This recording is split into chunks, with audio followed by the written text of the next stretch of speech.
ఆ, దృష్టి అంటే ఏంటి, అసలు దృష్టి అనేది ఉంటుందా, దృష్టి ఉన్న వాళ్ళకి బాడీలో ఎలాంటి లక్షణాలు ఉంటాయి, వాటిని తగ్గించుకోవాలంటే మనం ఏం చేయాలి.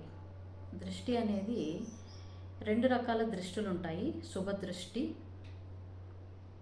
ఇంకా పాప దృష్టి లేదంటే ఆ, దృష్టి అని అంటారు. శుభ దృష్టి అంటే మనం ఎవరైతే గొప్పవారు ఉంటారో మహానుభావులు, ఎప్పుడైతే బాగా ధ్యానం చేసేవాళ్ళు, పూజలు చేసేవాళ్ళు, భగవంతుడి ఉపాసనలో ఉండే వాళ్ళ యొక్క దృష్టి పడినా కూడా మనలోని కొన్ని కర్మలు దహించిపోతాయి. ఎట్లా అంటే ఒక పెద్ద దూది పింఛ పైన దూది ఉన్న పెద్ద కుప్ప వేసి ఉంటే దానికి ఒక అగ్ని తగిలితే కూడా అదెంత ఎట్లా దగ్ధమైపోతుందో అట్లా మన పాపాలు కూడా అన్నీ పోతాయి గొప్పవాళ్ళ యొక్క చూపు సోకినప్పుడు. ఇలాంటి వాళ్ళు చాలా తక్కువ మంది ఉంటారు. అలాంటి వారి దృష్టి పడటం చాలా మంచిది. అలాంటి వారిని వెతుక్కుంటూ మనం వెళ్తాం. సో కొంతమందికి దృష్టి అనేది పాప దృష్టి ఉంటుంది.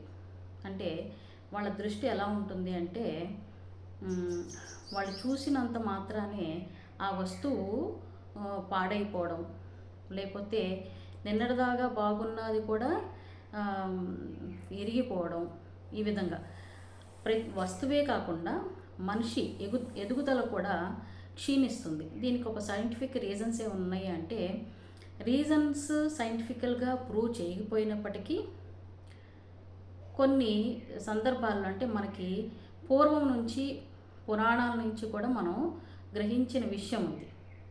అది అనుభవం పూర్వకంగా చెప్పే విషయం. చూడండి, శ్రీకృష్ణుడు చిన్నప్పుడు ఆడుకునేటప్పుడు కూడా అమ్మ దృష్టి తీసేది, నల్ల కాటుక పెట్టేది. లేదంటే ఇప్పటికీ కూడా మనం భగవంతుడిని ఉత్సవం చేసేటప్పుడు రోడ్డు మీద వెళుతూ ఉంటే కొబ్బరికాయ కొడుతూ ఉంటాము, దృష్టి తీసి కొబ్బరికాయ కొడుతూ ఉంటాము. ఇంకా ఆ దృష్టి తగలకుండా నీళ్లు పోస్తూ ఉంటాము, కర్పూరం వెలిగించి హారతి ఇస్తూ ఉంటాం. ఈ విధంగా చేయడం వలన దృష్టి అనేది తగ్గుతుంది.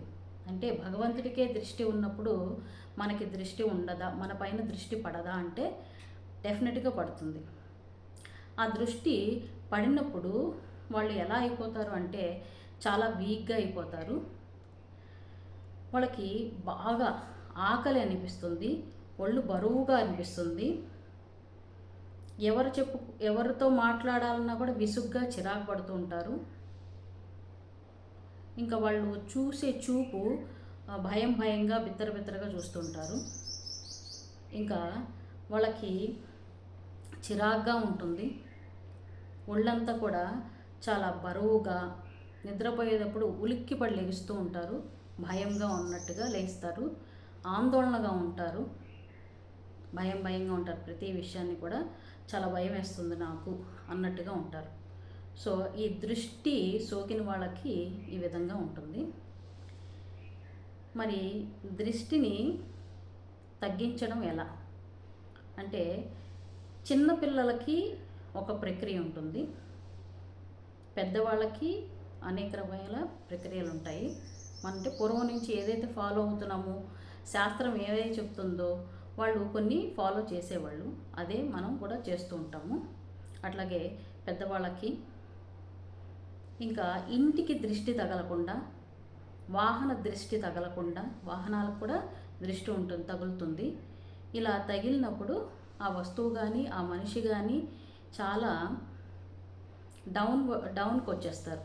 అంటే ఇప్పుడు వరకు చాలా బాగా రేజింగ్లో ఉన్నా కూడా దృష్టి తగిలినప్పుడు అది అంతా కూడా తగ్గిపోతుంది, దాని యొక్క ఫోర్సు ఎనర్జీ అనేది తగ్గిపోతుంది.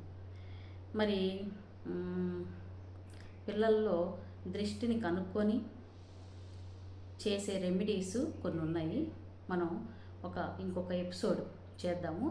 అది దాదాపుగా ఒక 1/2 అవర్ పడుతుంది. అన్ని రకాల దృష్టిలు ఉంటాయా అండి, ఆ దృష్టి ఎలా తగ్గించుకోవాలి, ఏ విధంగా ఉంటుంది, పిల్లలకైతే ఎలా ఉంటుంది, పెద్దవాళ్ళకి ఎలా ఉంటుంది, ఇంటికి ఎలా ఉంటుంది, ఇంకా వాహనాలకు ఎలా ఉంటుంది, ఇవన్నీ కూడా దృష్టిని ఎలా తగ్గించుకోవాలి, ఏ ఏ సందర్భాల్లో ఎలా ఉంటుంది అని ఒక చక్కగా ఒక వీడియో చేసుకుందాం.